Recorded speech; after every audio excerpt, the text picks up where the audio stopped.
I see you found our little hiding spot in the universe. Don't get too comfortable. This is a place where you will find those with an experience that's out of this world, and possibly deep within your life. I welcome you to the Oracles with James Tyson. Lean forward and listen. We will pull you into a supernatural journey with guests from around the world, each one experiencing some of the most extraordinary phenomena this wee planet has to offer. Now, here are the Oracles with James Tyson. Thank you, Liam, and thank you, listener, for tuning in to today's episode of the Oracles with James Tyson. It's me, James, and today, with me from Virginia, is Christine Alexandria. She is an intuitive angel communicator, and she's dropping by to tell me about this change that we are going through on this planet, moving from a 3D to a 5D existence. Not 5G, like 5 Golf, we're going 5 Delta. That is going from the 3rd dimension to the 5th dimension. We kind of drop in a bit about what the dimensions are. Well, 3rd dimension is more acquiring stuff, and it's more about us as individuals.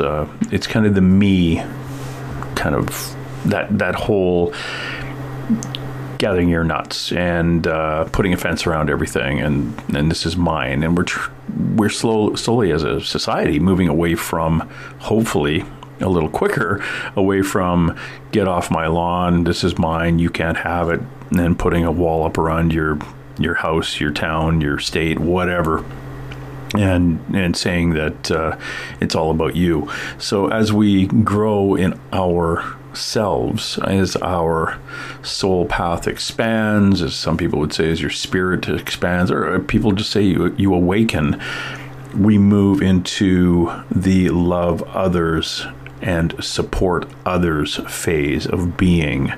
That's the 5th dimension. And we talk a little bit about why we go from 3rd to 5th without jumping into the 4th. So that's what we're going to be doing today. And we're also going to talk about how that relates to stuff that's going on around us in this bizarre 2020 and all the crap that happened globally and is still going on in those areas where people really haven't woken up too much, and it's still all about them. And it's the me, it's that 3rd dimension, my stuff, and we'll discuss a little bit about that. Basically as we shift in gears through dimensions. We discuss a little bit about her life as an angel communicator and an intuitive. She is a highly sought after angel intuitive and award-winning inspirational author and founder of Angel Chatter. And if you want to if you want to follow her website, don't fire her website. It's Angel Chatter, all one word, angelchatter.com, and you can see what she has there and the types of things she has. A lot of courses coming up too. She is a creator of a popular and empowering Angel Chatter Oracle card deck. She also launched an online Angel Chatter authorization course. It takes all the angels in the Angel Chatter Oracle deck and brings them to life basically in such a way to empower you and instill the knowing you are chatting with them, and can confidently relay the messages to your clients if you're using them, the Oracle cards, to do readings for people. Her course varies vastly, an incredible array of topics, talking about chakras, crystals, energies, mission, and gives you homework. It's quite interesting. She also has a secret Facebook group that offers ongoing support for past as well as present students of her courses. She's very sought after as an inspirational speaker through radio and television appearances, as well as sacred angelic readings. just healings, coaching, a lot of coaching services. She currently lives in the Washington, D.C. metro area with her husband and a couple of her cats, as well as, we talk about this quite often when she drops by, the spirit of her late little Yogi Doodle, Gabi, who's always following her around when she's out on her walks in the woods. So, yeah, that's our Christine Alexandria. I'm going to go get her. You guys wait here. I know, I think we had a little bit of an audio challenge in talking, but we always do with Christine. But please, again, if you want to follow along at home, go to her website. It's angelchatter.com. Find Angel Chatter on Facebook, or Christine Alexandria on Facebook, and go visit her there. I'll go get her now. Hello, Christine. How are you today? I am so well. Thank you so much for asking, James. And how about you? I am so well, too, because it's actually sunny here. We've been getting these weird little bouts of 6 days of rain, 2 days of sun, and today is a sunny day, as was yesterday. So it's cut the lawn day. And yes, you got rain coming in tomorrow. Yeah, it's really crazy because we live in Virginia, and it tends to be pretty humid here. And the last 2 days have been, for this area, super low humidity, which means I've gotten a chance and have taken full advantage of it. I've gone out for walks in the woods and go on for a good 5 miles plus. So it's been rather lovely. Well, somebody like you who is intuitive, walking through the woods of Virginia, where basically United States history was made, trekking through those woods. Do you ever get a feeling for that kind of post-European occupation of that area? A lot of movement through that area? Oh, yeah. No, not so much directly where we live now, but a number of years ago, I was in Williamsburg with my parents, and we were actually over at, I think it was Jamestown. And, I'm just kind of off walking along on my own a little bit. And my parents are 18th century reenactors, so they're really steeped into the history. And I saw my dad first. I said, "Hey, Daddy, did you see that boat?" And he goes, "What boat?" I said, "There was a huge boat that I had no idea. It was going left. I have no idea if it was going upstream, downstream, what it was. It was going left. Didn't you see? It was huge." And he's looked at me like I'm daft. And it was as clear to me as the pen is on my desk. It was rather freaky. And I'm getting chills as I'm sharing the story. So, yeah, I do get glimpses. We were, years and years ago, we did a little car tour of Gettysburg, where you've been. And I'm not a history buff. There's just too much pain in there for me. I know the basics, maybe. So we're tooling around, and we get out to Devil's Den. Well, first of all, I don't like the name, but okay, I'm here. I'm going to learn. I'm going to do all this stuff. And we go in, and my daughters and I, all three of us, just want to hurl and then my husband goes, "Well, this is what happened here." I'm like, "Then why did you take us here?" Because the three of us really got hit with what had happened during the war. And the very same thing happened to us when we were at the Colosseum in Rome. We couldn't wait to get out. I'm so glad we didn't do an official tour of the Colosseum, because we're in there, and my daughters and I were going, "I don't feel so good." I'm like, "Can we leave now, please?" So, yeah, the residual energy can be a monster for me. I love the stories about Devil's Den. Right. Yeah, there's a guy that's been said that he still shows up to the tourists, and they'll talk about him to other rangers. And the story is so common now. They're like, "Oh, yeah, that's Major or General or Corporal so-and-so." Yeah, he was commander of the Texas Volunteers. And he's, other than, when you think about the Civil War, you think of the gray uniforms and the blue uniforms. They were pretty shabby. Some of these guys may not even have had shoes. They were pretty beat up. And this guy would show up, and there was a great one story. There was a kid there, and he had a shirt that said Texas on it. And he was kind of walking by, and this guy came around a corner, pointed at his shirt and said, "Texas." And the kid looked at him, looked down at his shirt, like, "Yeah," and looked back up, and the guy was gone. It was the same description of the fellow where there was a couple of other tourists looking at a map or looking at a program, and they were trying to figure out how to get from point A to point B, and the guy dropped over their shoulder and said, "Oh, you just got to go up that hill and to the left." And they said, "Okay, thanks." Yeah. And then again, who the heck was that? Scruffy old guy, and he disappeared too. So it's always the same guy, but they believe he was the commander of, or the way he's been described matches the description of the commander of the Texas Volunteers, who basically I don't want to be wrong in this, but I throw this out. I think they were all pretty well wiped out at Devil's Den, which is a real craggy rock. Okay. Kind of, you've seen it. It's kind of this craggy rock area, which is a really good hiding spot if you're being attacked. It's a really good hiding spot. It's a really good ambush spot because there's no place to go.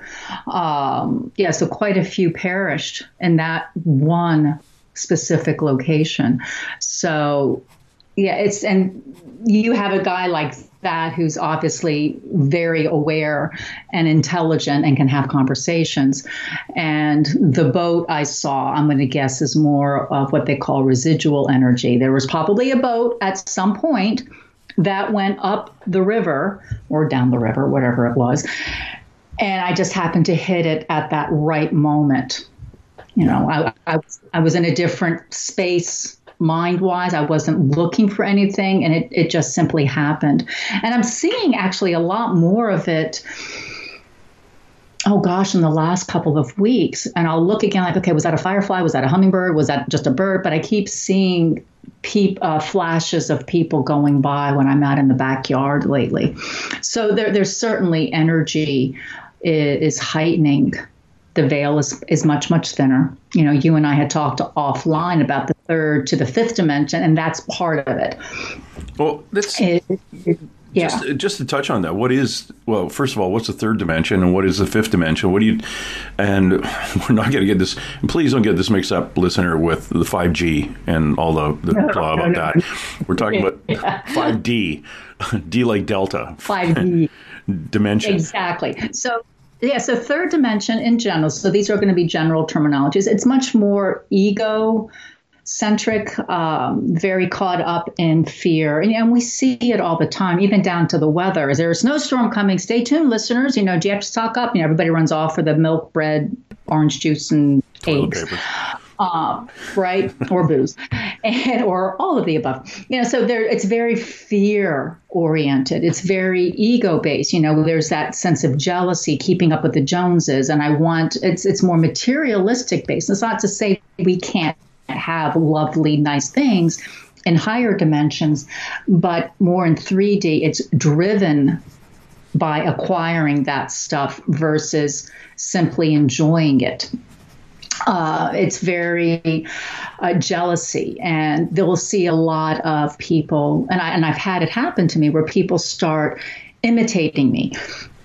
And I actually had a woman, kind of became a stalker-ish, and we got the FBI involved and stuff.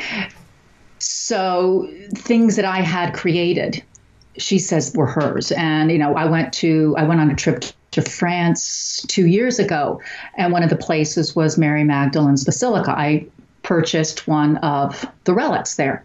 According to her, it was hers. So it was very, very third dimension or lower. It was very fear-based, very greed, jealousy, ego. And where love now has conditions, hence the term unconditional love. Love at its core, and this, love at its core has no conditions. It never has, and it never will. It's not, honey, I love you, but, or it's not, I love him or her, but I love you. Hey, did you take out the trash? That all sorts of stuff makes it conditional. Oh, you'll love me more if I take the trash out? Right? It's very, very, and it's so ingrained in our thinking that we say it without even thinking it, or we'll use terms, love you, which is sweet. But if I say love you to you, it's like, okay, that's nice. It's kind of like a flippant comment. If I say I love you, Jim, okay, that's nice. It's not my name. Or I love you, Jimmy. Okay, not my name, really. I love you, James, has much greater impact, because that's the name our soul recognizes in this life. So it's that soul recognition, which is what we all crave. See me, please see me. I don't want to be anybody but me. But we get caught in that third. If I do this, maybe I'll be recognized. If I wear that outfit, I'll be more powerful. If I live in that house, people will know. Or I drive that car, or I wear that clothing, they'll know because I'm wearing that label. It's all very see me, but kind of for the wrong reasons. It's that third dimension. So the fifth dimension is much more love-centered. And it's the I love yous, and you stop. And it's, I tell my daughter, I love you, and I'll add their name. And they've gotten so used to it, and it's a lovely thing to see. I see them doing the same thing within their world, because they're both married and, having lives, and their families have extended. So when I see them mimicking that, okay, great. We've got the ripple effect going. So, and that's a lot of what's going on now with the pandemic, because it's global. Everybody's been pushed to their corners. Go stand in your corner. You've been rather naughty. It's the civil unrest, which is also global. And I'm still convinced, had Mr. Floyd's murder happened before the pandemic, the quarantine hit, it still would have been absolutely horrific. But I'm still convinced it would not have had the same global impact it's had, because people would have just continued to carry on. But because we are now, so many of us are forced to stay home or go out with a small leash, so to speak, hopefully more are reflecting. Hopefully more are thinking about what's really important to them. What are their four cores that motivate them to live the life that they really desire? What are their whys? Why do I want that? Why do I want to be that? Why do I want to have that? So we can reflect upon that. So I shared with you, I think, a couple of weeks ago, one of my mentees brought to me an image that one of her friends had channeled and drew. And she said, hey, can you translate it? Okay, we'll give it a go. This is a new one on me, but let's play. And there was a lot of stuff going on with this, but what they had me really focus on is that it was an 8-pointed star. So 4 of the points were completely void of anything interior or exterior, just a plain old point. 2 of the points had interior symbology going on, and the last 2 points had interior, exterior.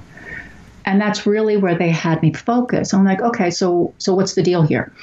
So the 4 that are completely void was 50%, representing 50% of humanity that was living very much with blinders on and just doing what they needed to do. Groundhog Day, different version than what we're living now. Get up, go to your job, come home, eat dinner, collapse in front of the TV, go to bed, rinse and repeat.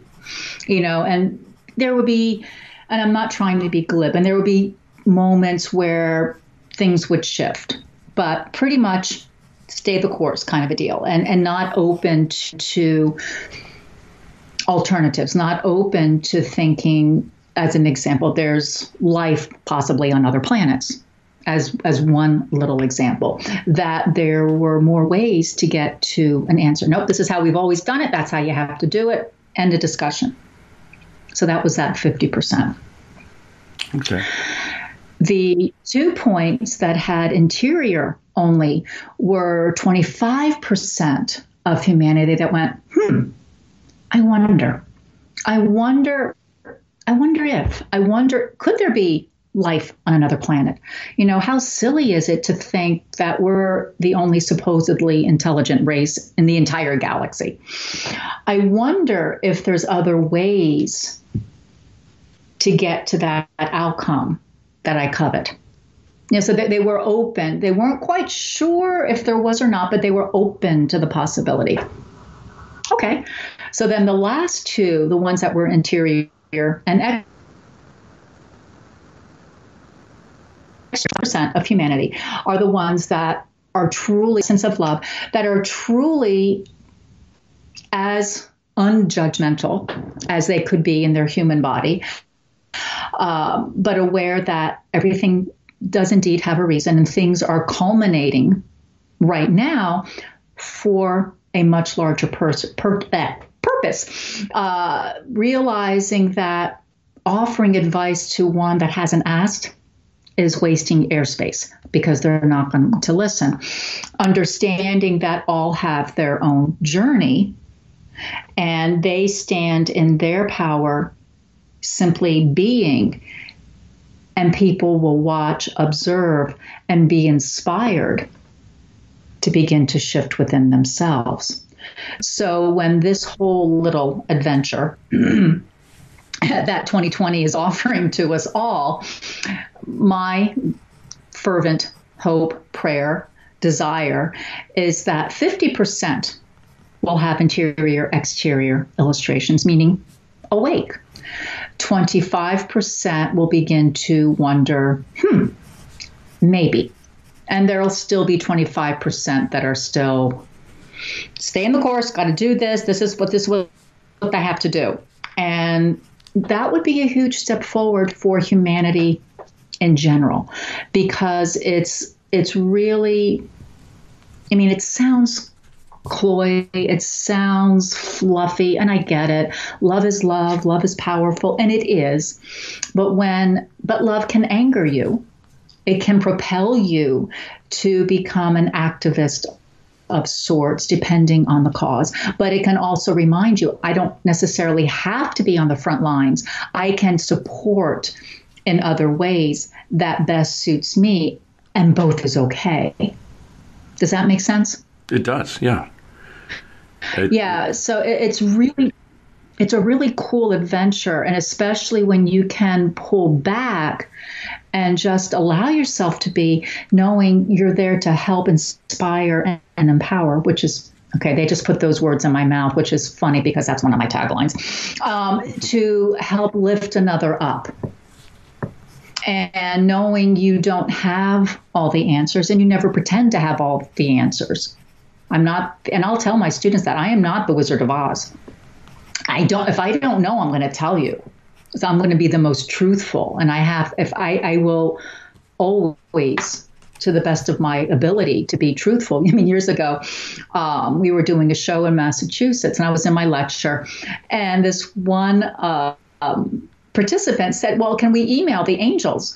And one of my clients was in there. She goes, you became a codfish. She goes, it was hysterical. And I just kept looking at this person going, and I just went back and forth and back and forth. And I said, let me get back to you on that, because I now, thanks to you, have an idea. So now we have a free service via my website, Email the Angels. Well, that's kind of cool. And it's just a way you can dump and share and give thanks, because it's never monitored. I never look at it. So, and again, for people who don't know where your website is, it's angelchatter.com. That's angel. Because we were talking about this off air. Angel chatter, all one word, .com. And you can see all the bits and pieces of, well, everything you do that's there, from your classes to some jewelry and books and things like that. It's interesting. We're talking about the third dimension as being the ego side, the acquiring stuff, the hoarding, the gathering your nuts, and these are mine. Everything. It's the me. Oh, without a doubt. Yeah. Now, and then we go to the love of the fifth dimension. What the heck happened to the fourth? If we're going numerically here, I've often wondered that myself. And I think I'm equating, and if there's a listener that knows more than this, please let us know. I associate, and this is just what they've told me, because I have asked them, meaning the angels and the masters and goddess, everybody that I work with, and it's more of a transitional phase. So when one starts resonating in the fifth, it doesn't mean they're constantly there. Many, I feel we can comfortably say that, the Dalai Lama is certainly much more in the fifth, but he does operate. He has to come back to the third, so to speak, to offer breadcrumbs, metaphorically, to those that can follow and be uplifted again. But his life in general is much more isolating than most of us. That, he can stay in that fifth longer and really resonate and exude just by being in his presence. Much like the hugging saint, Amma, same kind of deal. She can resonate there because she has a bevy of people to tend to her, quote, earthly needs. I'm going to go with, until I hear differently, that it's just simply more of a transitional dimension where you're like kind of on the fence. Okay. And I think, which way do I want to go kind of? Yeah, I'm kind of getting to that. It's the baby of awakening, of understanding that ego is this is ego. This is my stuff. Mm-hmm. And then all of a sudden realizing, what am I doing this for? Oh, it's all about me. But I'm really interested now into, maybe I want to share this with another person. So there's that transition from 3 to 5. So it's like, it's the waiting room to 5. Let's put it that way. That's the way to put it. You've basically went, okay, I'm on the treadmill. I'm running. I'm gathering my nuts. And now it's like, okay, dude, what am I doing? This is crazy. Right. Take that step off and look into self. And while looking into self, you get that, as soon as you start looking into self, you've opened up your mind. You opened up your spirit to accept the fifth. Oh, without a doubt, and beyond, because fifth isn't the last stop here, folks.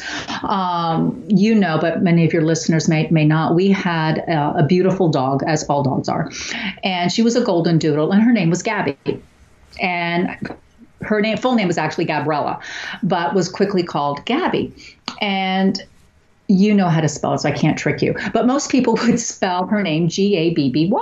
Yeah. Right? That's kind of normal. And my little head got all into this argument. No, that's not how you spell her name. It's Gabi. And then I would pull back and going, seriously? She's a dog. She doesn't care how her name is spelled. But it's like it was adamant. It was Gabi. Okay, Chris, just stop the nonsense. So I said, all right, what's the deal here? What's going on? And they go, oh, glad you asked. Her name is an acronym for Grace Always Begins Inside. So what you just said, it's when we do that internal work, we said, okay, this is really all about me, because this is what I frequently tell my mentees and students, you are the cog that holds your personal wheel together.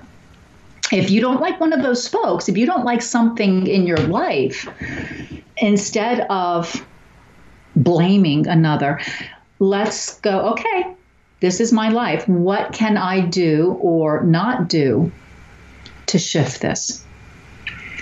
Because it is my mindset that started this happening. It is my way of thinking and my way of currently doing, I'm not going to even say being, of doing life that has prompted this. So now, take some ownership. Go back to that essence of love. Pull in the grace.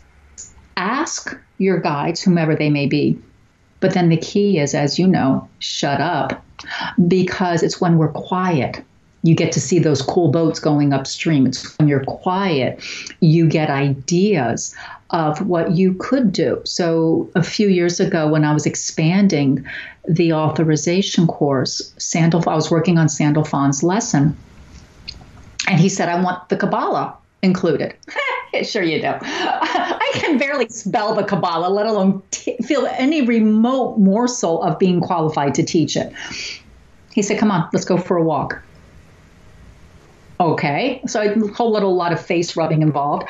So I said, all right, okay, dude, let's go out. So I went out for a walk in the woods, and he was able to explain it to me in such a way. And please don't test me on this right now, because I will so not answer correctly.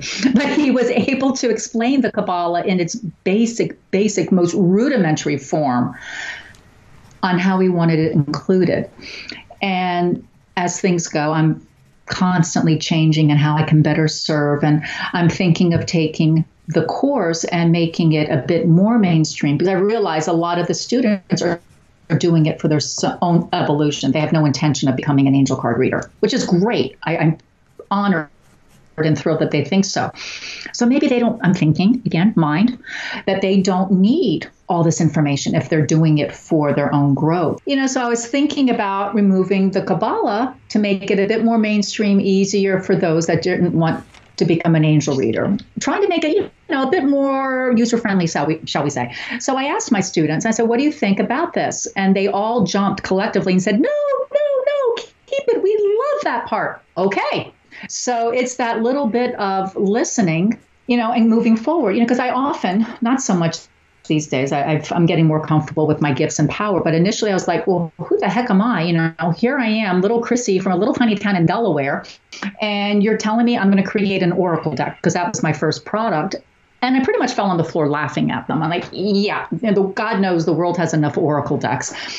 And they went on to this whole big explanation of this deck would be different. It was going to have illustrations. The messages from them would stand on their own. And I'm like, okay. So I then ended up, I can now comfortably say, channel the deck and guidebook in 2 weeks. This was, of course, after arguing with them for a few months, because I was still not taking ownership of this. So I finally sat down and did it. But we couldn't find the right rendition, because it needed to have something. It just couldn't be a bunch of words on a card. And it was about a year later, a friend at the time said, hey, what about angel symbols? I'm like, okay. So allowed, again, to receive their messages very directly. And in one evening, because there are 14 angels in the deck, each angel came forward and offered up what I thought then was a symbol, but what I now know is a sigil, which is a symbol that has power, energy behind it, and which made the deck very... Wait a minute. Are you talking about those line symbols? Those line things? Yes, I'm talking about those line symbols, so the one you have a tattoo of Michael on you. Yes, so it has power. Interesting. Yes. Those have power. And so this was a really cool story. A friend of mine, she's adopting a beautiful, gorgeous little boy, and a product that I discontinued, sun drops, but they were pewter medallions, rather big, about 3 inches in length, and had glass feet. So think of sun catchers, but sun catchers with intention. So I sent her for sun drops when they got the little guy. And they're just now getting around to putting them around his crib and whatnot. So she pulled them out and she placed them on the bed. Now, keep in mind, this little guy's 16 months, I think now. He picked up each one, kissed it, and put it back down. She wrote to me, she's like, I can't believe he just did that. I said, because he is not being told they have energy. He recognizes the power behind them. That's interesting. I mean, that just blew everybody's mind. But how cool is that? But that's why those things with lines, as you call them, are now scattered throughout my website. They're on the labels for the aromatherapy. They've been made into jewelry because they do have power. So they strengthen. I mean, you all, meaning clients and attendees at shows, proved to me, it's not me saying it, you all proved it to me, that they strengthen your connection with that particular angel. Well, it's interesting because it took Reiki and there was all sorts of hand movements and right. the 7 little swirls and things like that. And all these movements, the shapes meant something. Exactly. Right. I've got your I've just got a book called Angel Chatter, which is, believe it or not, is yours. Actually, I bought it, so it's mine. Yes, it is yours. And I'm going through here and I'm looking at all the little symbols, the shapes and symbols and the lines for the I almost said archangels, the archenemy, archangels. The archangels. And, so they're very cool. I really like it. I resonated with that one for Michael. I have one I have a Michael tattoo that's from like 150 AD. And then I have yours from like 3 years ago or whatever it was. I actually got it in Sturgis, South Dakota. Wow. I came up. There was a tattoo artist from New York, and I said, I want this on my hand. And he looked arm, and he said, what? What is that? And I said, oh, it's a long story. So I proceeded to tell him the long story while he was gouging it into my skin. Which is a whole other issue too, and we talked about this. It's like, because I do background work in television shows, and as a result of some fiasco with Mike Tyson's face tattoo in The Hangover, we have to actually get a release from the tattoo artist, and to say that they don't own that image. So I've always said, the person who designed that, that person's gone. Or I'll say, no, it's my design. It's okay. So I really don't want to have to keep phoning you and saying, hey, can you fill out a release for Supergirl for me, because they may see my tattoo. Yeah. I just want to give you a blank, You just have a standard release, and she says, yeah, it's good. Let's just all move on now. So I like the images, and it's interesting that you're now saying that those aren't just the things that were presented to you on behalf of each of the angels, but there is a purpose. And I notice now, it's hard to explain on air, but the Archangel Michael tattoo it looks like a sword. A sword, and if I could describe it to people as a martini glass with a big blip coming out of the middle, like on an EKG machine. Now, on one of the pieces of the martini glass, there is a line with the olive, or there's a little dot. Now, I've seen you draw this where that line actually moves in an arc, where that dot, in my case, is right over top of the base, but it has moved a few times. What is the significance of the movement of that arm or that piece? Is like from the human perspective, I will not think of I'm not story that sounds grandiose. I have no idea. I'm going to go that it's Michael playing games. So for those of you that have worked with Archangel Michael will know the guy's got a sense of humor. Oh, hell yeah. He's like the best big brother you've ever had, which means he will tease the crap out of you and tease you to get to do something. But he is the first one to say, get behind me. I'm here to protect you. Yeah. And so I would not be, and you brought it to my attention because certain cards within the deck, that dot is in a different location, which is bizarre because the image was copied from card to card to card. So why it changed, have no clue. So it has to go with Michael. So there, as an example, there's one card that he presents in the deck, and it's Stand in Your Power. And I had many people proofread, the first edition. I had easily 6 people look over this whole deck and the guidebook, making sure everything lined up. Because it was my first thing, so I was really, really petrified, to be honest, to put it out there. So it had to be as perfect as possible. Every single person missed, as it's presented in the guidebook, Archangel Jophiel comes in. And I just went, how did we all miss that, for starters? And what the heck? What the heck, guys? So Michael and Jophiel both oversee the solar plexus, our power center. So Michael, this is how they explained it to me. Michael gets in your face and it's like, stand in your power. And you typically back up and go, I'm trying. But it can be scary to be powerful, empowering, and be seen and heard and recognized. Because, so many are afraid of being judged, ridiculed, trolled, stalked, all of those weird things. So Jophiel also overseeing this area. Once you are your most powerful when you are in joy. I'm like, okay, so she gets in there in the guidebook. I'm going to jump in really quick here. Could you say that again, because you cut out about a sentence and a half ago? Oh, I did again. You just started breaking up. Okay, so Jophiel presents the message in the guidebook, and she reminds you that you are your most powerful when you're in your joy, which doesn't mean there's an agenda, which doesn't mean you're being nasty or egocentric. You are simply being you. So then it becomes a much easier adventure to stand power because there is no agenda. Sorry, it's just bigger. So what it becomes a bigger adventure to what? Sorry. To be yourself. It becomes much more enjoyable. No play on words here. So a frequent homework assignment is I will tell clients, go watch the silliest movie that you love. And when you're laughing, remember, this is me being me.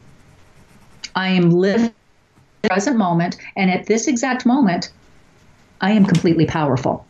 And it begins that little shift of owning who you are. Okay.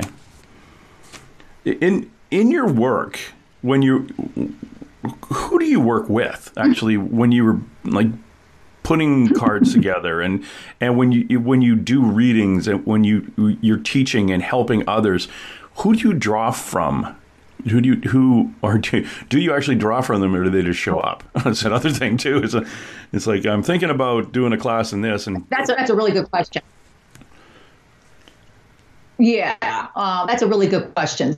So it's the angels were my first thing. You know, it was working with them, but it was when I had a phone reading. Oh gosh, probably 15 plus years ago, and it was like I said, a phone reading, and she called in Archangel Ariel. And before I could spot what I was going to say, I blurted out Pinky. And I don't remember anything else from that reading. But that night when I go to now front and center and now expecting Ariel to come in, I went, it's you. Actually, my guardian angel. But as a child in the crib, she was color pink. So I gave her the name of Pinky. So that confirmed to me, I wasn't going nuts, that I do indeed have this gift. So angels first and foremost. But in recent times, I'd say the last 3 years, a bevy of goddesses have come out to play. So Mother Mary was the first one.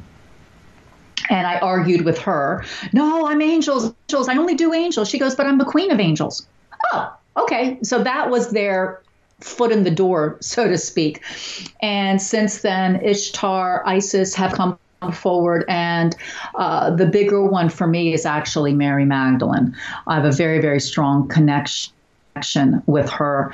And Aphrodite and Kuan Yin also, I have created, thanks to them, a sigil, but they're very different than the angelic ones that have also come out in the entire goddess collection. So yeah, right now it's angels and go ahead. What's the difference between a goddess and an ascended master? I always think of Mary Magdalene and the other Mary as an ascended master, but you and I do, yeah. Well, because I'm a woman, I like the term goddesses. To put that term out there so other women can begin to own their place, also an ascended master. Just as Saint Germain is an ascended master, just as Mother Mary is an ascended master. But I do also refer to all of them, the women, as goddesses. For they're also high priestesses because of how they lived their life, again, to inspire and empower and lift others up and not be the teacher, but not be the be all that ends all. We're here to work together to grow the moment. I am the leader, but I'm here to help you become a leader in your own right. In your communication with all the beings that you communicate with, have you got any idea or sense of what religion on this planet would be closest to what they describe? Cathar. The Cathar religion, without a doubt. Because Cathar, C-A-T-H-A-R. I did.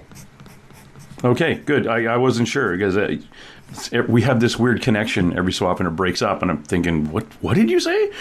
I've never heard of Cathar or Cathar. So it's like, okay, how do you go to the Cathar one? No, It's Cathar.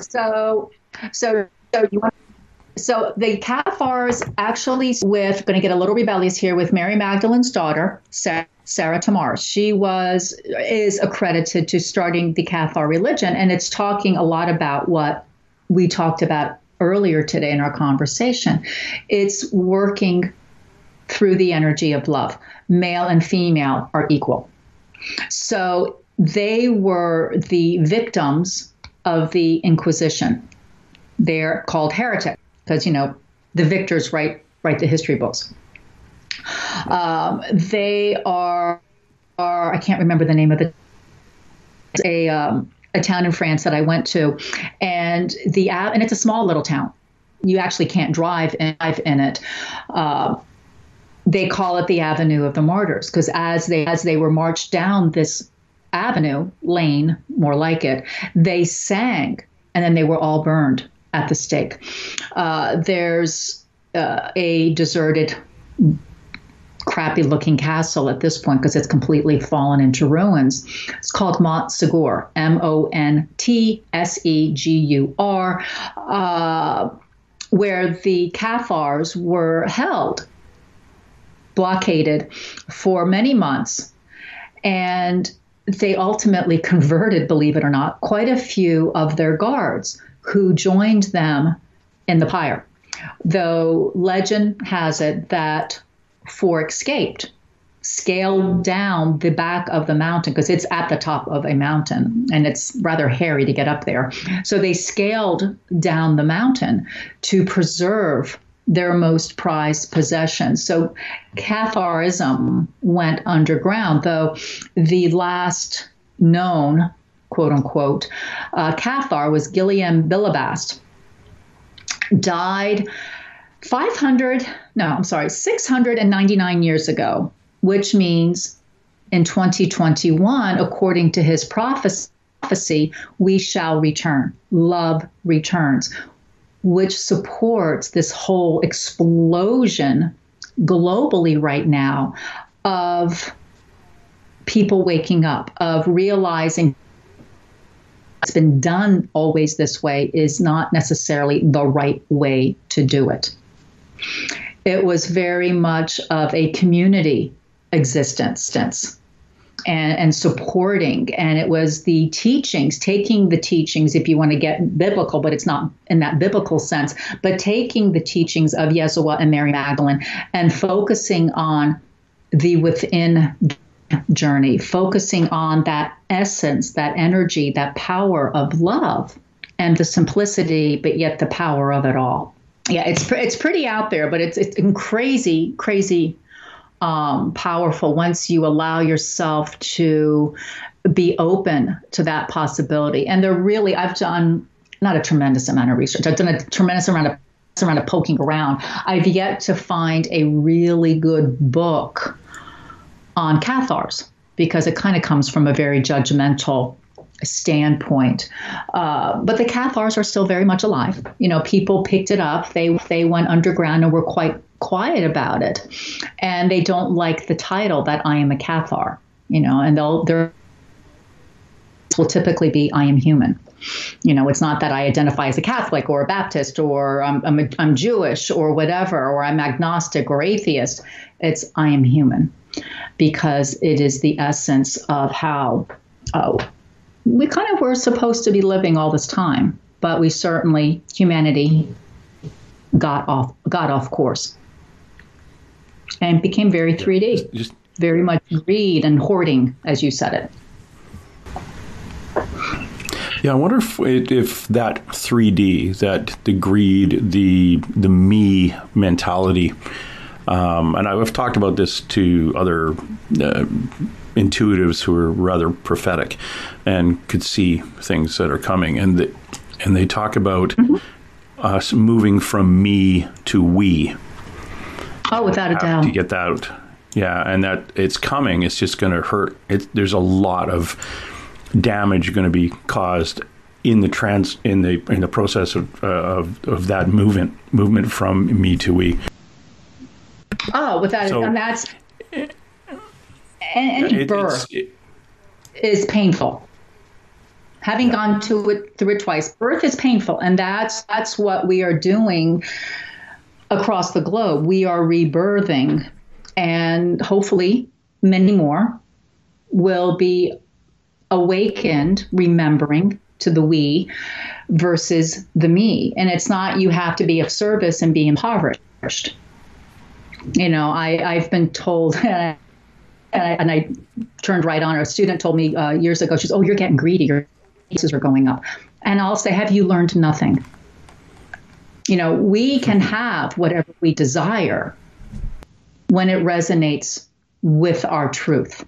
It doesn't matter if you live in a log cabin or a 10,000 square foot mansion. It doesn't matter as long as it is a true reflection of you. I said, "Do you like to eat?" She goes, "Yeah." I go, "I do too. I like having a nice roof. I love art." Is it expensive art? For the most part, no, that we have in our home. We've had movers ask us if we were art dealers, which I thought was rather endearing. But we love art. And I'm not afraid to say I like nice things. I like having a big space around me, so I feel expansive. I like having the ability to walk out my back door and be in the woods within 10 minutes by walking there. Not everybody's cup of tea. Some people love living in a city. That's perfect for them. But it's that we mentality is absolutely right. It's not the isolationism and having to always compete in order to be better. So I have an energy protection grid, actually quite a few, around the property here. But I set it up that when this land is up and it's running and it's smoothly and there's more to give out, and it's rinse and repeat to all the other surrounding properties. I set it up once and it's done. It will continue even after we move from this home. It will continue to run and operate as that.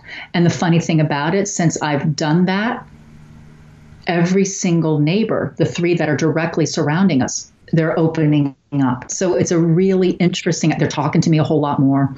And, you know, because, you know, we live in DC, so it's very much a very transitional between the government and the military, a very transitional society. And I think the team helped push that into the we more, because now humans by nature, we're pretty social animals.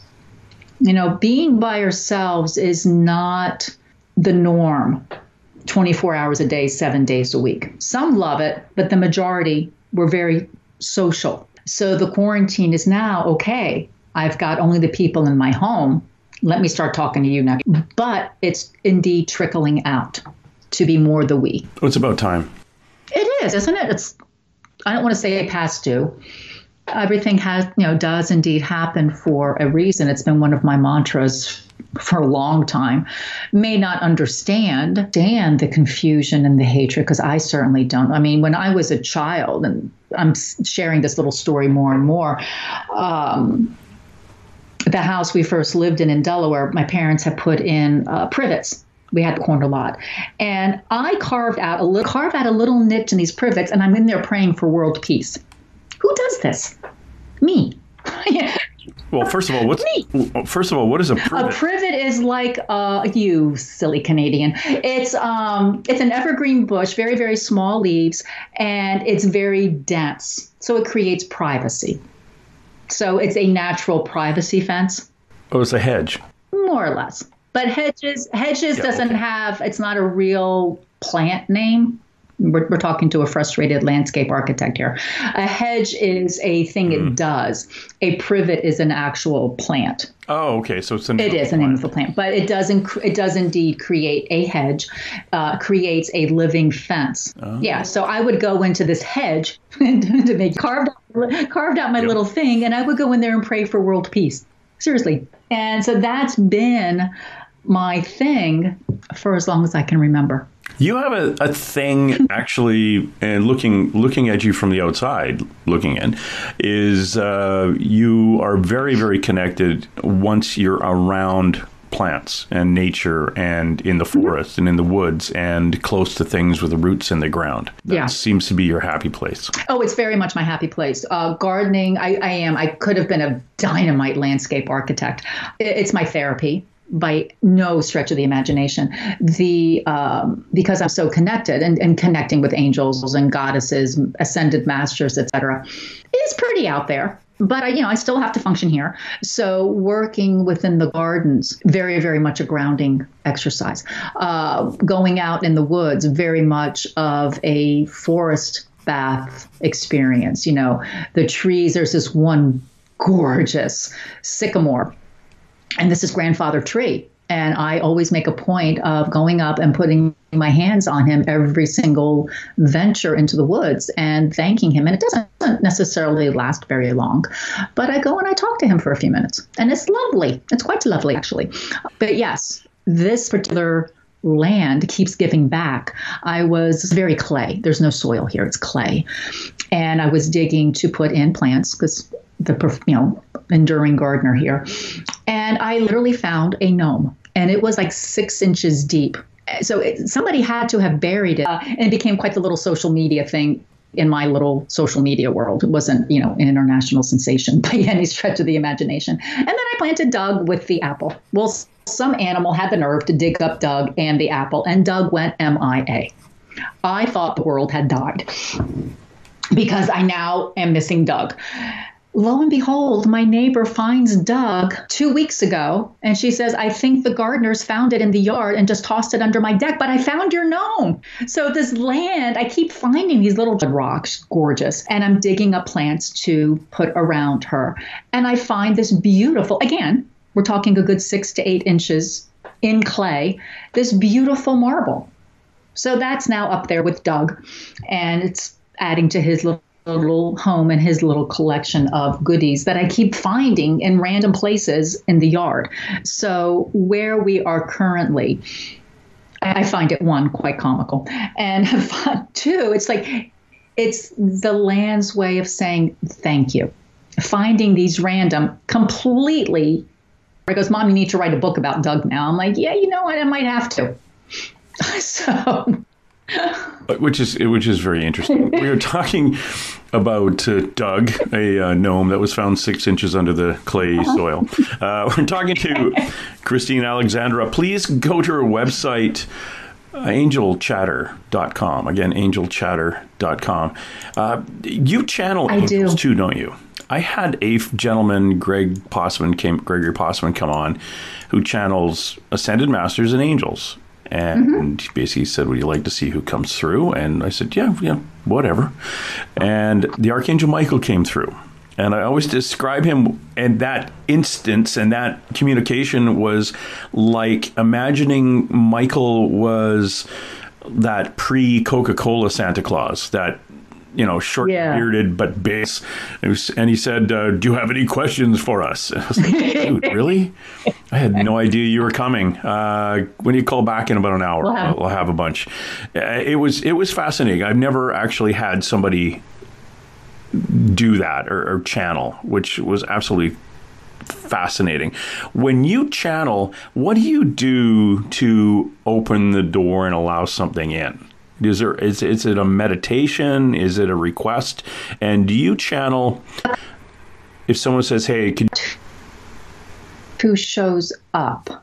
But when I do, when we were doing metaphysical shows around the country, I pretty much always will do a lecture because obviously I like to talk and I'm not too shy. And the audience will have questions, and based on their question, and I've had people confirm this, my body language shifts.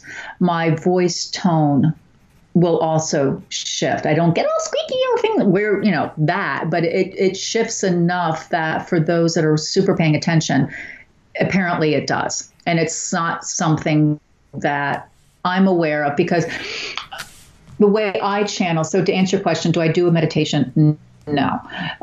Do I have a ritual? Depends. I finished my second deck, and it's Mary Magdalene's. I did notice that she and I would start working every day around 3 o'clock in the afternoon. And I do have her candle.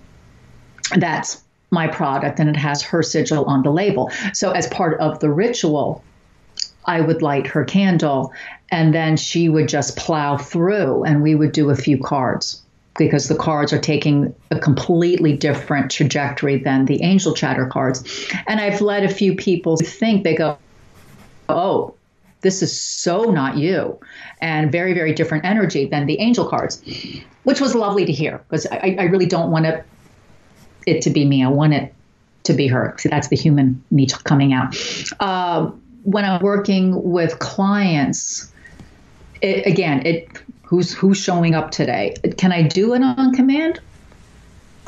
Honestly, I don't know. No one's ever said, hey, can you channel Michael right now? If they did that, I would probably skirt back and become kind of a deal. I don't know if I can do that right now.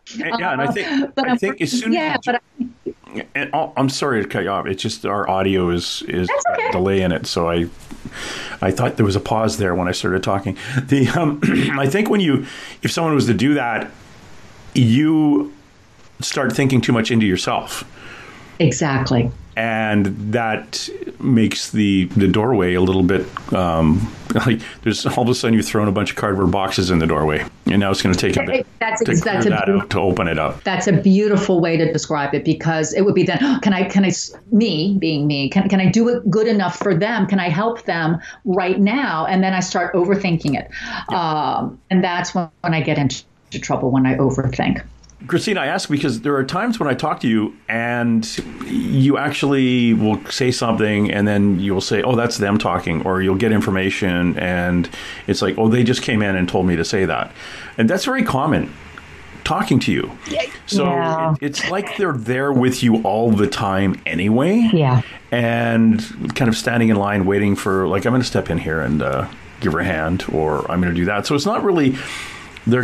take a deep breath, Chris. We are going to take over and we are going to do all the talking right now. They're constantly giving you breadcrumbs. And you're absolutely right. It is a constant. Clients and the majority of my family kind of understand that, because all of a sudden it'll come out and it'll be one of those surreal things where I'll see my mouth moving and going, where the heck is that coming from? And then I'll look at them and I'll go, that so wasn't me. They had to come in and add that point, or say, okay, so I'm getting ready for my student retreat right now, virtual, of course, this year. And I've reached out to a few saying, hey, not to be the used car salesman or sound like I'm really nagging, because I know it can kind of come across as nagging, but you are supposed to be there. So there, I've said their piece and carry on. And some people I won't even go near. Like, no, they don't need to be there this year. And I've learned maybe to just run with it and just, it is what it is. And it's rather interesting. I'm working on my blog post that will come out later today. And it's including a very large portion of the post this week will be a channeled message from them. And it's out. But I had places to go and things to do. So I told them, hold that thought. I'll be back to finish later. So, when you and I finish, I'll go back and pick it right back up and carry on. So it's fun. I will say it is very fun. I don't feel my energy shift per se, though I can tell when it's them. So when you've seen when I do the daily messages for social media, it's definitely them that come through. And oftentimes the message that I relay is they're going, are you paying attention?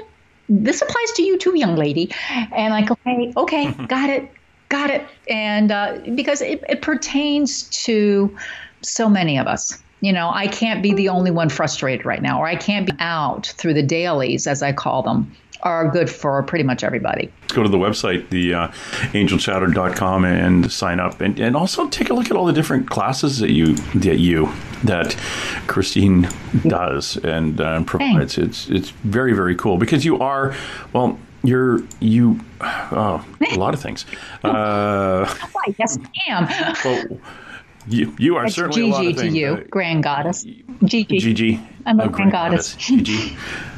Oh, but you're a transformational coach. It's and that even that term, transformational coach, takes in so much, because when people find their way to you, and I'm in my belief system is that the people that find their way to you are actually guided to you. Yes, and most they definitely. Show up. They are ready for the hit. I describe. So I'm going down. A lot of people, or not a lot of people, but people. Some of them are born and they die going straight down the lane, hitting the pins, going. Other people like me are like bouncing off those railings way down. It's over on the aisle left. Ooh, that looks shiny. Oh, let's try over here now. Ooh, shiny moment. Squirrel. Yeah, and so you come in as an assistant to the bumpers. Yeah. Which is kind of cool. So, but it's not like you go out soliciting I shouldn't say that, because you do as a business operator and as an author, I'm here. But the ones that come to you are ready in their life, on their path. You're a dead human standing beside somebody. Like, they're not ghosts. They're crossed over. They're kind of helping them. And they're the ones who give me hand signals and stuff. And one of the signals I always get from people who are other empaths and other people out helping is like this bag over their shoulder full of seeds, and they stick their hand in their pocket and they're throwing it like they're planting. That is similar to the way I see what you do. There's a number of people out there, you're throwing the seeds out and hits them on the top of the head, and some of them germinate. Yes, some of them thank you don't. for plugging my website. So as that plant of seeding right now, I offer a free multi-module class on Archangel Michael. And that is the same, that's not the same exact one, but Michael is the angel I start everybody with, because I've at least offered you the information and tools, because it's not just a bunch of words, and tools to better protect yourself energetically as you continue along your physical, spiritual, mental, and emotional path. So it is very much planting seeds. For a while, I felt like I was the used car salesman. Hey, I can help you. Come here. Let me tell you how. And they're like, oh my God, crazy lady. So that obviously didn't work really well. And I had to learn the hard way to offer unless asked. Because unless they ask, they are so not going to hear the suggestion. Yeah. And even when they ask, sometimes they don't want to hear it. So they'll go like, and walk away. I'm like, okay, fine. That's on you to decide to take it or not. I'm just the messenger here, folks. I'm just to me, for you and you alone. So as an example, I do a monthly offering where you can get a card and a channeled message just for you every Monday for that month. And this is, of course, a fee thing. And it's crazy. Some months, there'll be the same card showing up. And the human in me will go, that message is so different than the last one I just did for that person. So it's for me, is like, okay, this isn't me making crap up to make you feel better. This really is them. But see, I still second guess myself. It's that human, that ego who says, okay, who am I? And why do I have this beautiful gift? It's really, but yet it's a lovely thing. I have people that can't. I actually have one client. She says, aren't you going to offer that soon? She goes, I can't miss next month. I love getting these little snippets that take me through the week. Cool.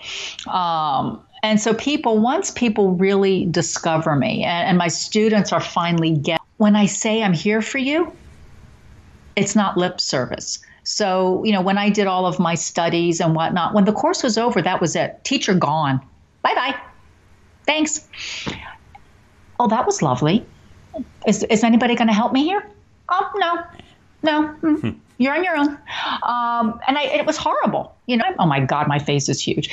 So you have all of those things that go through your head, and no one's guiding me. I'm making this crap up every single show. I'm like, So when my students become authorized, they get one more document from me to help them from a business standpoint. At least I know I've offered them to you. And by the way, I'm sorry, you're still stuck with me for another year. So if you have questions that I can help you with, that's all part of your tuition.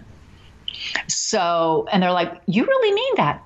Yeah, I do. I'm not going to say something of that energy magnitude and not follow through. That's just bad juju. That's just mean that. I'm here. If I say I'm here to inspire and empower you, I'm going to do my best to do just that, which is why the product line keeps growing.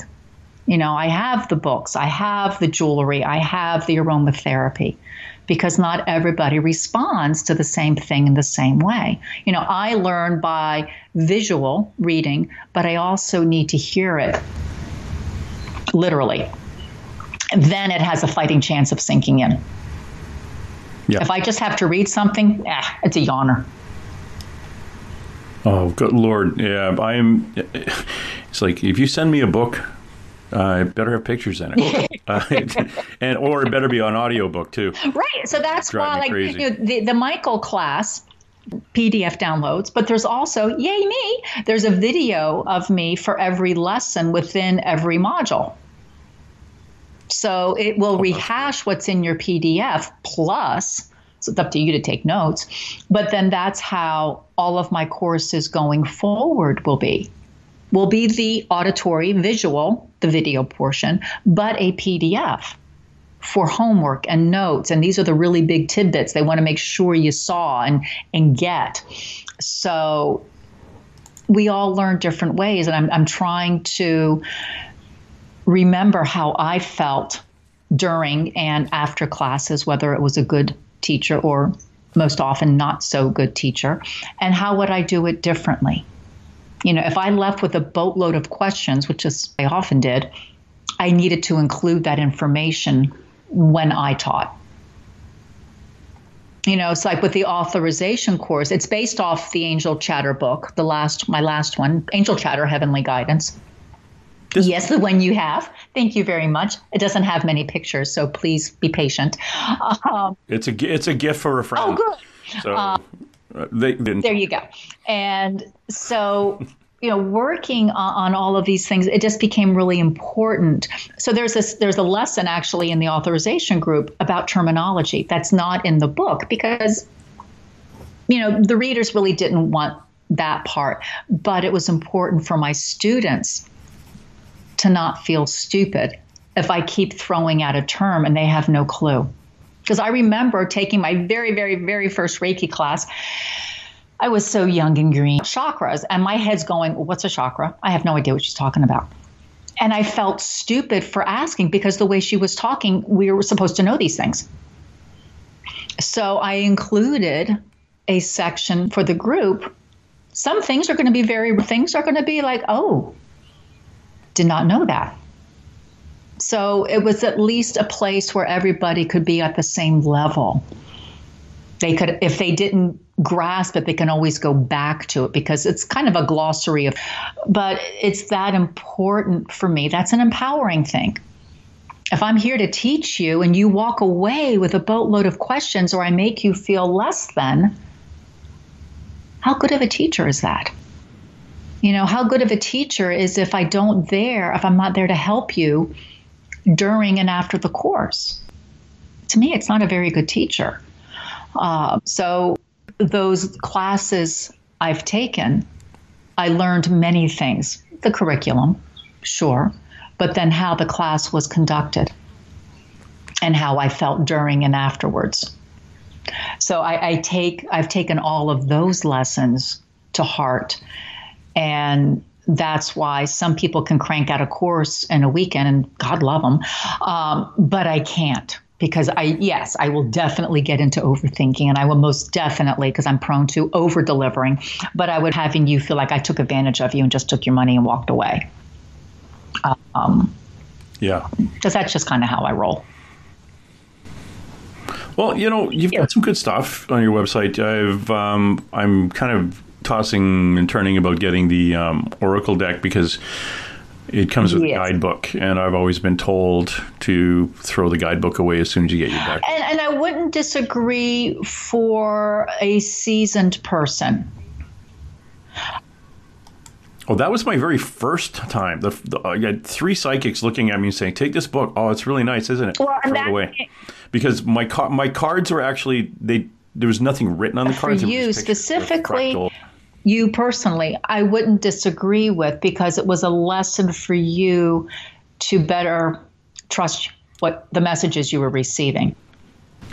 Yeah, and not to try to stick that round peg into the square hole that was the book. And that way overthink things and stuff like that. So yeah, I'm still probably going to get yours. But you also have guided meditations right up on your guided meditations. Corby Mitlead, who I've interviewed before, who's really, really cool in her past life stuff. So the energies of the violet flame, which says the deck is always transmuting. It's always clearing itself. And again, you all proved that to me, because we're at shows and we're tired after Sunday night. Pack up. We actually would time ourselves. Can we beat our time from last time? It's just pack it up and head on out. I'm not clearing. I'll be honest. I was not clearing the deck. I get home and it would sit where it was, and it would come back out for the next show. But time and time again, I would see people, because we had a mosh pit on the corner, and people, for people to understand and play with the cards, because they are different, and you kind of want to, give them a test run before you buy them. And they go, "Oh my God, we were just talking. Did you just see the card I just got?" And they're going on and on and on, and this is happening consistently. So I said, "Okay, guys, explain what's going on here." They go, "Oh yeah, we didn't tell you because we didn't want to scare you, but we put the energy of the violet flame in the project. So yeah, it's always clearing itself." Oh, good. Thanks. Yeah. Thanks. Good to know. And which now explains why the box and the cards are purple. Purple's a lovely color. I'm not dissing purple, but it's not one of my favorites. And I tried different colors, and they all looked crappy.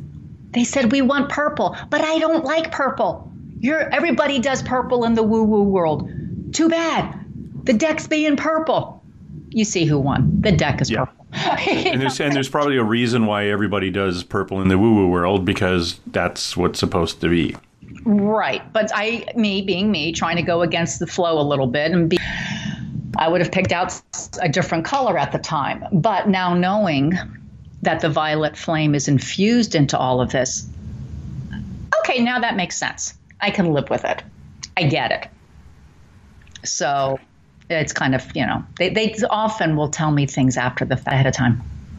Okay. Well, there's reasons for that too. They don't want to, the way I get it is they don't want to allow you to prejudge. Exactly. Or in my case, go, what? Yeah. We're doing what? We're doing what today? Christine, before I let you go, yep. I'm going to throw something out to you, and it's about this whole global pandemic.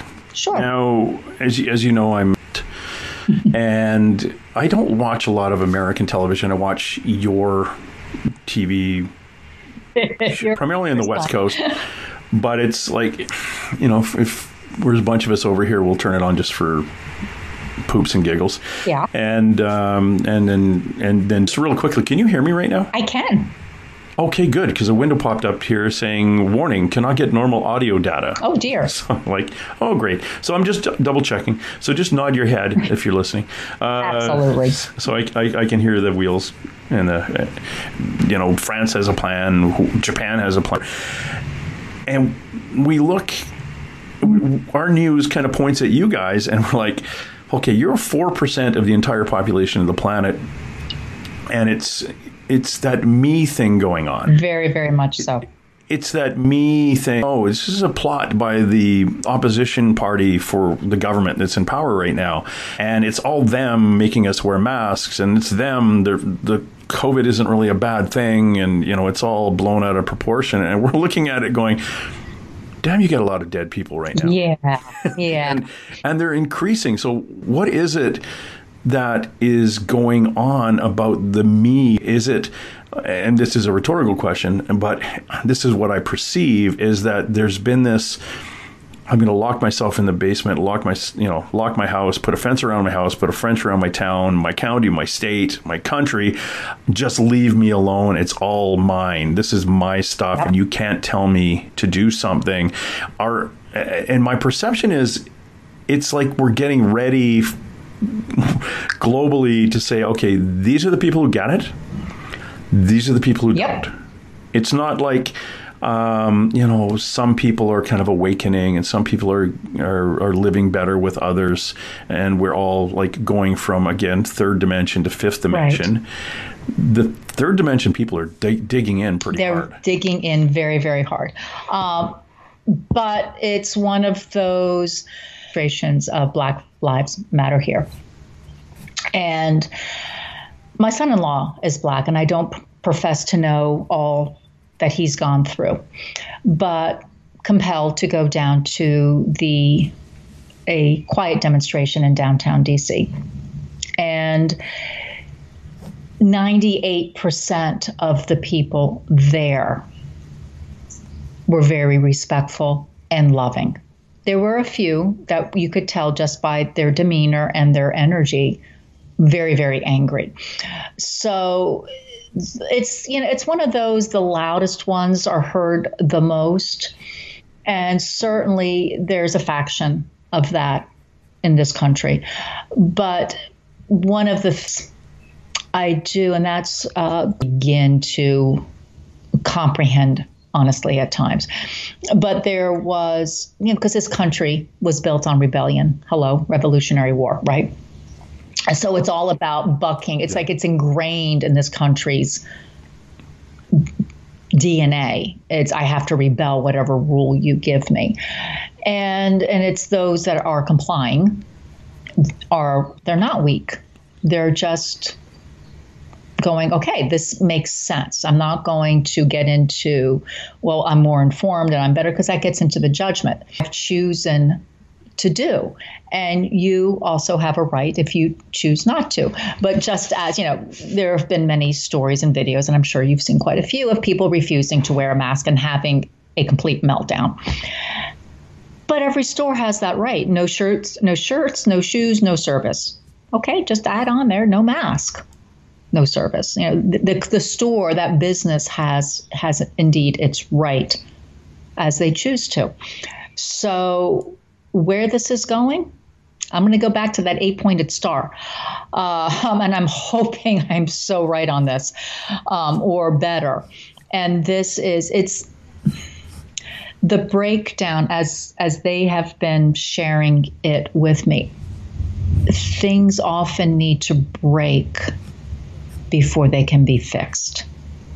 The Japanese have that beautiful, the name escapes me, but whenever a vessel breaks, they repair it with melted gold, which then creates this beautiful artwork from something broken. So what people have a chance to do here is not to gloss over what is happening, is to address it as much as they can, because in order for something to be better, what has been wrong needs to be addressed, for starters. You can't make a cake and, substitute salt for sugar. It's completely inedible. So by learning the better ingredients, and this is probably a really bad metaphor, but by learning the better ingredients of how things could work better, things need to be broken first. This country is certainly breaking in many, many ways. But I found a beautiful feather last night. And the message that keeps coming through is that there's hope. And hope is the definition is to, I'm going to paraphrase, but to have better based on what you currently know. To hope doesn't mean you're wishy-washy and ignoring, but it's going, okay, I can have hope that this will get better. This needs to indeed happen so things can be as they are designed to be, which is all of humanity working together, all of humanity learning to respect, not necessarily forgetting, because forgetting is just, you're doomed to repeat history, but by forgiving, because then one begins to give back to themselves. Because remember, it always starts on the inside. So when we start paying attention to how things are triggered, we are better able then to address outwardly to a variety of topics, whether it's healing, civil unrest, medicine, going to the tools that you have and how you can best apply them to inspire and help others. Thank you. Perfect. Moving from me to we. Exactly. And that's kind of what it comes down to. This is, I think some of the conspiracy theories are calling this the Great Awakening. And I'm not going to disagree with that title we've been given, but this is not a conspiracy theory plug by any stretch of the imagination. But this is our golden opportunity to snap out of the fog many have lived in for decades, perhaps centuries. And it's time to go, okay, this has been broken. We've chugged along the good fight, but it's been broken. It is so broken, and it needs to be fixed, and it's screaming to be fixed. And it's time. If you look at, I talked to Dick Larson, who talks about the coming of Maitreya, and the kind of a karmic shift. Europe during the First and Second World War was basically put through a meat grinder and then built. Same with Japan and parts of China as a result of the Second World War. The United States made a lot of money from supplying, and a lot of Americans died in the Second World War, but the country itself was never broken. And it hasn't had that break for 150 years. The Civil War was a horrible karmic catastrophe. But and we've come out of that, and it hasn't really. It's like agreed. Absolutely agree. And it's like payments coming, and we talk a lot on the show. We talk with other people about the shift, the shift.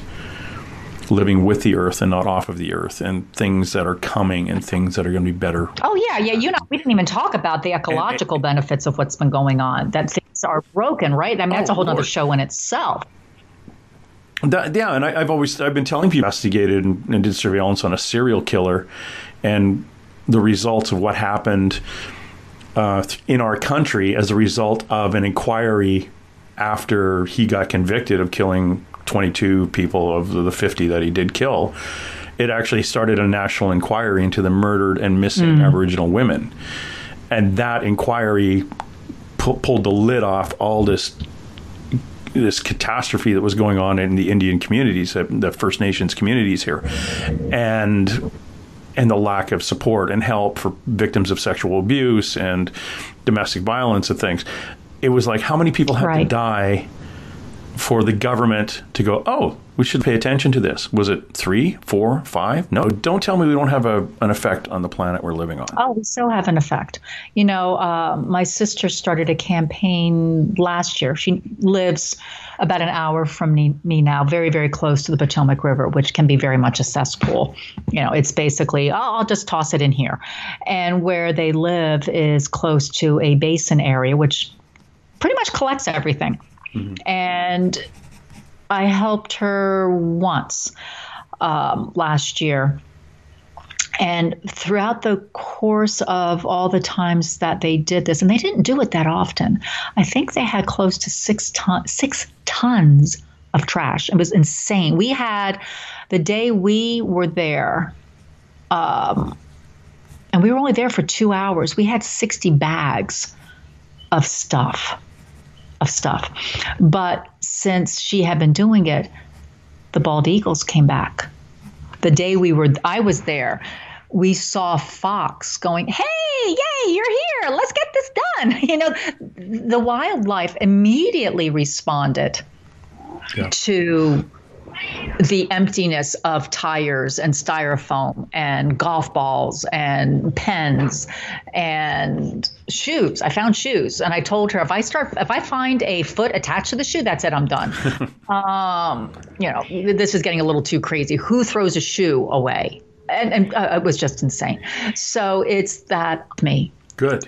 And just pick up as I go along. I do that too. Yeah, it's our responsibility. This is our stewardship. We get to live here. We have bird species coming through this area that haven't been here since the turn of the century because they bypassed it due to pollution. Right. And that's not like, after 90 days it happened. It was like a month. Right. That's how quickly things cleared out. Like I said, we get to live here. This isn't our right. We are stewards of this blue and green ball that we happen to be walking upon. We're stewards of it. We don't own it. It's up to us to tend. And part of that tending is tending to the occupants, whether it's my cats that are crawling all over me right now, or the birds in your area, or dare I forget, our fellow human. Yes. I always say I own this land that I live on. Right. But only while I'm alive. Right. It's like the bank is kind enough to say, yeah, you own it.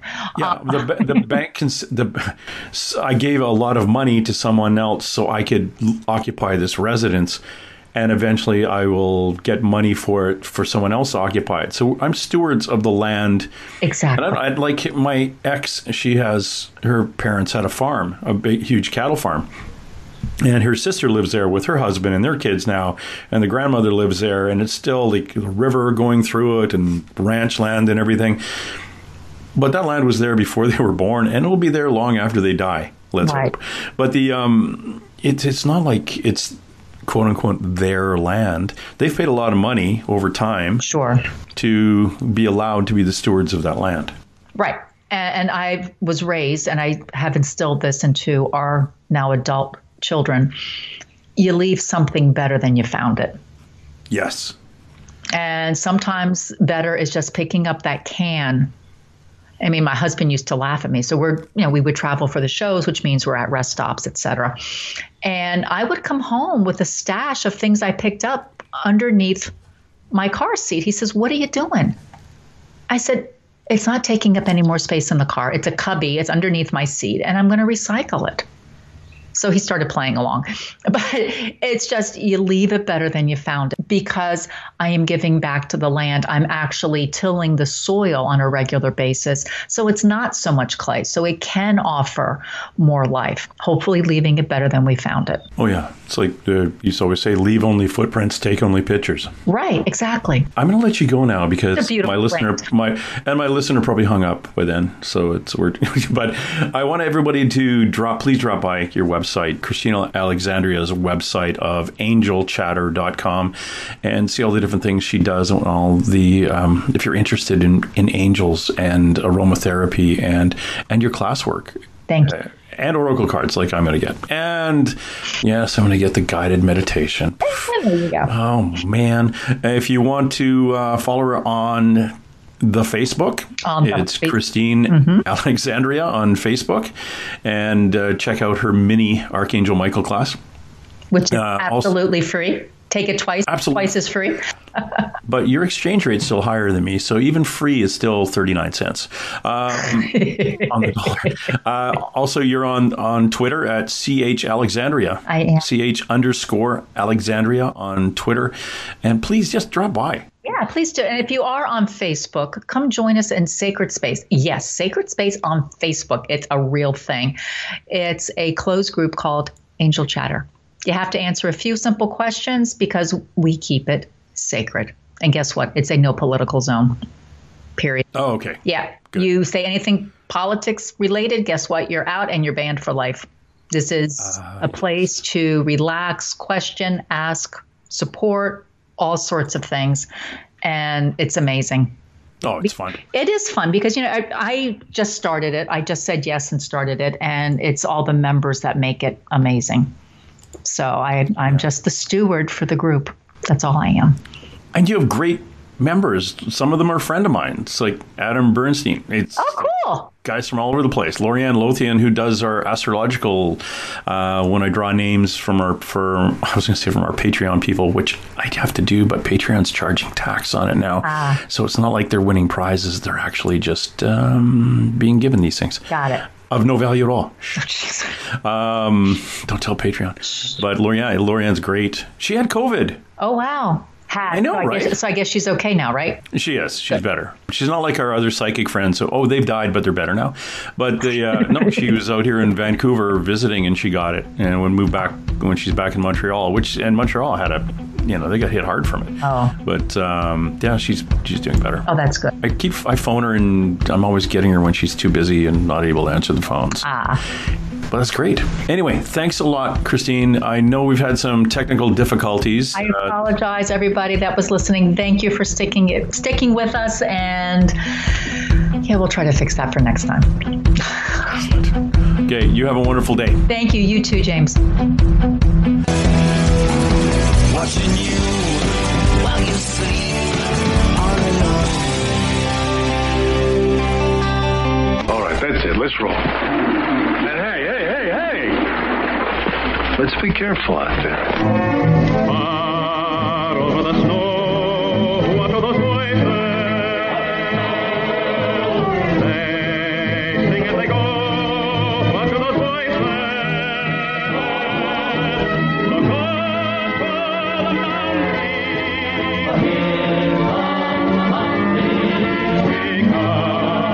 Somebody hide, somebody better hide. And through the hail, like a pack of angry wolves on the trail. We are after you, dead or alive. We are out to get you, dead or alive. And forget your toes. If you're the one, better run away. Son, you are done. Throw your gun away. Here come the Mounties to get the man they're after now. Run through the hail like a pack of angry wolves on the trail. Dead or alive, we are out to get you, dead or alive. If you're the one, better run away. Son, you are done. Throw your gun away. Here come the Mounties to get the man they're after. No! I see dead